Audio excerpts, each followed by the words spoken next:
ఆ సన్నాసుడు అంటుండు ఎన్నికల కంటే ముందు రేవంత్ రెడ్డి పేరు చెప్తే 3 సీట్లు రాకపోతుండే అని.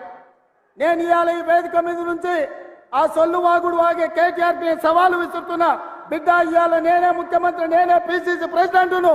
రేపు రాబోయే పార్లమెంట్ ఎన్నికల్లో నేను సవాలు విసురుతున్నా. నీ చేతనైతే దమ్ముంటే, నువ్వు మగోడు అయితే ఈ తెలంగాణ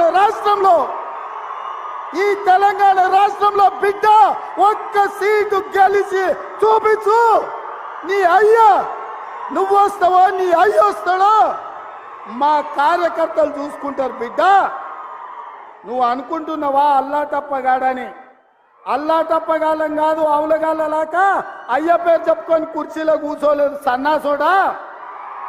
కింది నుంచి కార్యకర్తగా కష్టపడి జెండాలు మోసి లాఠీ దెబ్బలు విని నీ అక్రమ కేసులు ఎదుర్కొని చెర్లపల్లి చెంచల్ కూడా జైల్లో మగ్గినా భయపడకుండా లొంగిపోకుండా నిటారుగా నిలబడి నిన్ను, నీ అయ్యను, నీ బావను బొందబెట్టి ఇవాళ కుర్చీలో కూర్చున్నాం.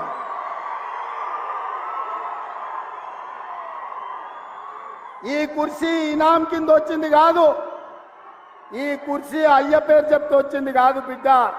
నల్లమల్ల అడవి నుంచి తొక్కుకుంటూ వచ్చి నీలాగటో నెత్తి మీద కాలు పెట్టి తొక్కి ఆ కుర్చీలో కూర్చోబెట్టింది మా కార్యకర్తలు. ఇవాళ కుర్చీ ఉందంటే అది మా కార్యకర్తల త్యాగం. ఇవాళ కుర్చీ ఉందంటే మా కార్యకర్తల పోరాటం.